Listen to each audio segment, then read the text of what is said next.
आफादगिरि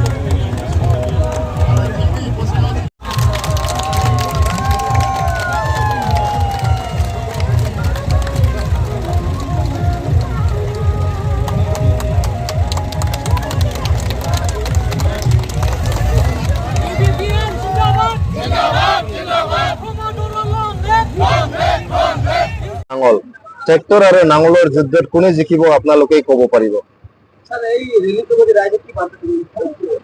এই ৰেলী দি বাৰ্তা দিব বিচাৰিছো যে আমাৰ বড়োলেণ্ডত যে শান্তি ঘূৰি আহিছে, ইমান সমস্যা, বোমা বাৰুদ, AK-47, SLR, আৰ্মি,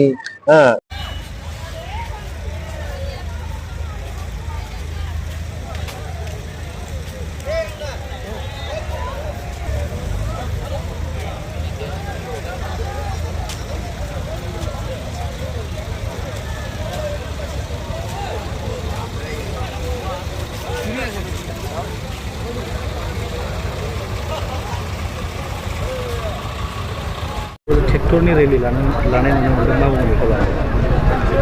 दिनै सराइबिल जि बिटिसिनि बियाब बे समस्तिनि मोनसे ट्रेक्टर रेली, ट्रेक्टरा जोंनि हान्जानि सिम्बल आरो बेवहाय जोंहा राजु नार्जारी UPPL हान्जानिनो गाहाय नेहाथारिया गेलेनो ओंखारदों जे बिथांनि फारसे जिबायदि सराइबिल ओनसोलनि रायजो राजाफ्रा हारि बोरोन बासियालासिनो बयबो हारिनि मानसिफ्रा जेरैबायदि गिर्जा गिर्जा मदद होदों बेखौ मोननै मोनथाम प्रग्रामाव नुनो मोनबाय।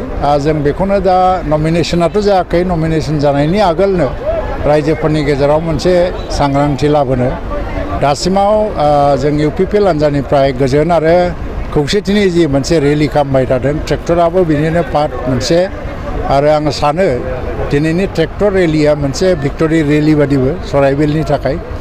आरो बाहाय जि नुदों जे जोंनि गेजेराव ना टिकेटनि मोनसे दावराव दावसि, ना गुबुन मोनसे हान्जा बा अर्गानाइजेसननि दावराव दावसि, गावबागाव बयबो खौसेयैनो मावलायलायबाय थादों। दा मोनसे खौसेथिनि सिम्बलखौ सराइबिलाव जों नुनो मोन्दों। बेबायदिनो गुबुन गुबुन समस्तिफोरावबो जोङो बेबायदियैनो खौसेयैनो मावलायलांगोन आरो सराइबिलनि जि इउनिटि, बे इउनिटिया ओरैबायदि इनडमिटेबल मोनसे इउनिटि जाबाय जे बाहाय BPFनि बेसेबांबा बोसोर जागायजेननायनिफ्रायनो मोनसे सासन दङ। 2005निफ्रायनो BPFनि सासन आरो बाहाय गुबुन हान्जाया देरहानोनो हायाखै। स' बै समनि इलेक्सनफोरा इलेक्सन बादि नङामोन, एसे एबनर्मेल इलेक्सन, बुलाय सोलायनि इलेक्सन, रावबो थावरिनो हाया। खिन्थु दिनै मोनसे सुस्थ' गणतन्त्र फैनाय लोगो लोगो मानसिफ्रा गाव गावनि गोसोनि साननाय बायदियै जे भार्डिक्टखौ होनो ओंखारदों मानसिफ्रा जे सोरखौ मोजां मोनो। दा दिनै गणतन्त्रखौ मोननानै, गोजोन खौसेथिखौ मोननानै, लोगोसे जौगानाय मोनबाय। सुजित नार्जारीनि मुङाव दिनै बाहाय मोनसे कमिउनिटि हल जादों, लामा सामा जौगादों, सोलोंथाइ बिथिङाव जौगादों। गोसो खुलायै गाव मोजां मोननाय हान्जा आरो केन्डिडेटनो भट होनो ओंखारगासिनो दं। दा बेवहाय राजु नार्जारीया बेवहाय हिउज भटआव देरहानो हागोन आरो देरहासार जागोन, जों बेखौनो फोथायो। गासै बेसेबांसो मासि मोननायनि थांखि?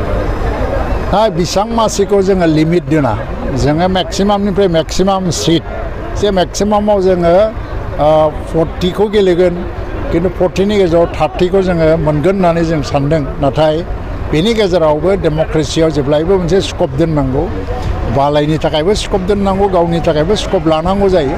बे हिसाबै जों सानो मा जेसेबां नांगौ नाम्बारजों जों गभर्नमेन्ट दानो हायो, 21टा नाम्बार, बेनिफ्राय बहुद बांसिन नाम्बारखौ जों देरहानो हागोन आरो हयतोबा जोङो एबसलुट मेजरिटि लानानै, सिम्पल मेजरिटि नङा, एबसलुट मेजरिटि लानानै, 2/3 मेजरिटि लानानै जों देरहासार जानो हागोन। नैथि फारिलाइनि बिजाथि लिस्टआ दिनै नङाबा गाबोननि गेजेराव मोनगोन आरो बे गासैबो फाइनाल। जा आफादगिरिया बेखौ लानानै दं फाइनालि, आरो आं सानो जोङो बे टिकेटखौ फोसावनाय लोगो लोगोनो मेसिभलि जोंनि केम्पेइन हाबाफारिया जागायसिगोन।